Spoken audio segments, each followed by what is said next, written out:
Rokok kuwi makruh, tapi wong Muhammadiyah haram. Kenapa Muhammadiyah mengharamkan rokok? Karena peringatan bahaya merokok dari pemerintah hanya ditujukan kepada orang Muhammadiyah. Buktinya apa? Peringatan pemerintah rokok itu membunuhmu, bukan membunuhnu. Membunuhmu Muhammadiyah. Saya pribadi ya, kalau berbeda pendapat ya saya hargai silakan saja. Tapi saya pribadi mengatakan haram. Haram saya pribadi. Kalau antum percaya dengan saya, ya antum tinggalkan rokok. Tinggalkan. Tolong sampaikan pada saya saja bukti, satu saja menguatkan pada saya bahwa rokok itu bisa halal. Halal itu kan artinya nggak ada masalah, hilal muskilah, nggak ada masalahnya. Tidak menimbulkan masalah, tidak madarat, tidak melanggar unsur yang bisa menyebabkan jatuh hukum-hukum yang sifatnya kemudian mencegah dari keburukan.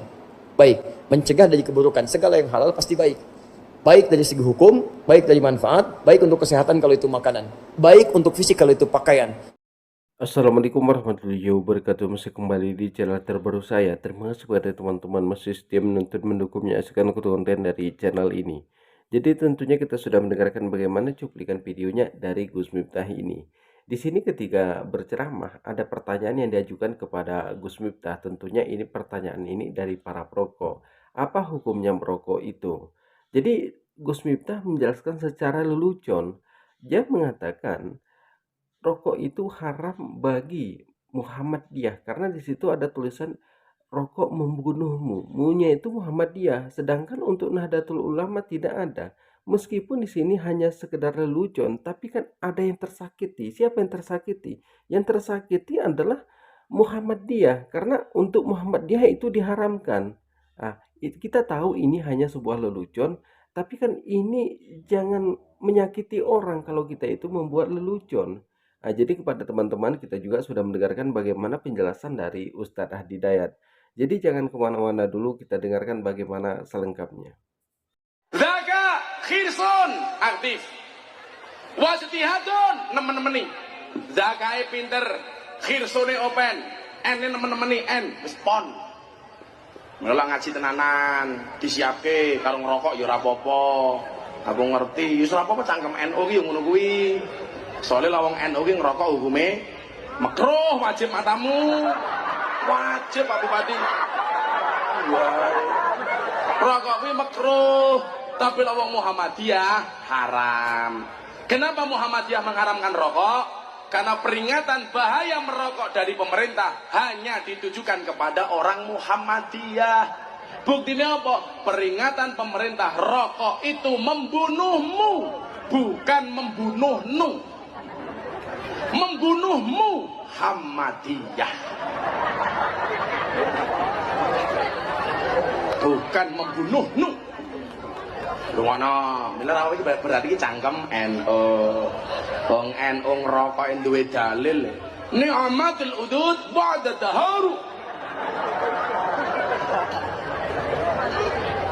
Tapi senajan to kula kiai NU, kula kacilik nganti sakniki rung tau ngrokok. Apa?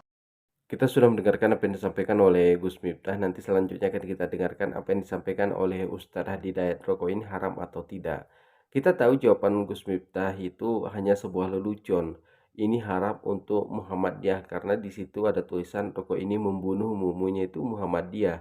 Sedangkan Nahdlatul Ulama itu tidak ada. Nah, jadi kepada teman-teman di sini jangan kemana-mana dulu, kita dengarkan bagaimana penjelasan Ustadz Hadi Dayat. Hukum merokok. Saya pribadi ya, kalau berbeda pendapat ya saya hargai silakan saja. Tapi saya pribadi mengatakan haram. Haram saya pribadi. Kalau antum percaya dengan saya, ya antum tinggalkan rokok. Tinggalkan. Tolong sampaikan pada saya saja bukti, satu saja menguatkan pada saya bahwa rokok itu bisa halal. Halal itu kan artinya nggak ada masalah, hilal muskilah, nggak ada masalahnya. Tidak menimbulkan masalah, tidak madarat, tidak melanggar unsur yang bisa menyebabkan jatuh hukum-hukum yang sifatnya kemudian mencegah dari keburukan. Baik, mencegah dari keburukan, segala yang halal pasti baik. Baik dari segi hukum, baik dari manfaat, baik untuk kesehatan kalau itu makanan, baik untuk fisik kalau itu pakaian, baik untuk kehidupan kalau itu sekitaran dalam kehidupan kita. Sekarang persoalannya, tolong tunjukkan pada saya di mana sisi baik rokok yang dipandang secara objektif itu baik. Mana baiknya? Kalau rokok itu baik, antum boleh nggak anak antum yang 5 tahun dikasih rokok? Katanya baik. Antum sih nggak membolehkan anak antum merokok, kenapa antum merokok? Mungkin Dan antum sepakat bahwa rokok itu kan ada racunnya. Di dalam rokok itu ada sesuatu yang berbahaya. Antum yang merokok, Masya Allah, menebarkan juga racun untuk orang lain. Dan penghisap itu kan lebih banyak ya negatifnya dibandingkan dengan perokok aktifnya. Perokok pasif itu lebih berbahaya. Dan sudah banyak penelitian di situ. Maka kalau saya pribadi mengatakan rokok haram gitu kan. Jangan membunuh jiwa sendiri dengan keadaan yang demikian. Kalau antum masih mau mengambil yang lainnya, ya itu terserah antum pribadi. Ya, tapi kalau antum bisa merokok misalnya sampai malam ini, saya katakan pada antum, kalau antum mencintai kita semua, berhentilah antum merokok. Simpan.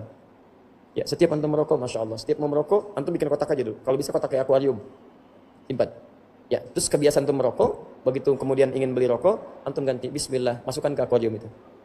Bismillah, masukkan lagi. Bismillah, setiap mau merokok, berlindung kepada Allah. Ya Allah, jauhkan saya, Allah. Dari rokok jauhkan saya. Minta, bertekad. Tapi konsisten. Ya, begitu uang siap diberikan, masukkan akuarium, masukkan akuarium. Lihat dalam setahun. Begitu setahun, bisa beli motor antum. Buka akuariumnya, antum lihat. Ternyata kebiasaan merokok itu, ketika antum simpan, hasilnya bisa bermanfaat lebih untuk antum. Ya, jadi saya mohon kepada antum semua, kalau merokok lebih baik berhenti saja. Kalau ada pendapat lain, itu pendapat masing-masing. Tidak harus dan saling berselisih di situ. Jelas ya? Ustadz nggak merokok aja, nggak tahu caranya merokok. Ya memang saya nggak merokok, kan? Apa yang mau dipaksakan di situ? Alhamdulillah kita sudah mendengarkan bagaimana penjelasan dari Ustadz Adi Dayat. Saya ini seorang perokok, tapi saya setuju dengan penjelasan Ustadz Adi Dayat.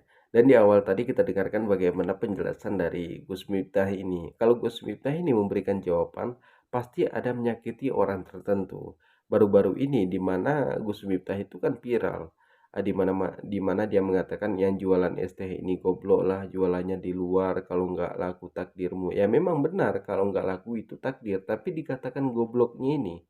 Bagaimana seandainya kalau yang jualan es teh ini orang tua dari Gus Miftah dikatakan orang goblok? Bagaimana perasaannya? Jadi jangan kita itu terus di atas, orang di bawah kita bisa mengatakan orang itu seenaknya. Yang jualan es teh ini dikatakan goblok. Bagaimana kalau itu ayah Gus Miftah atau ibunda dari Gus Miftah ini kemudian seorang penceramah mengatakan itu goblok? Bagaimana perasaannya? Nah, jadi banyak sekali video-video dari Gus Miftah ini memang selalu menyinggung orang lain. Apalagi orang itu orang rendahan, selalu menyinggung orang rendahan. Nah, jadi kepada teman-teman di sini, penjelasan Ustadz Hadi Dayat itu memang lebih masuk akal.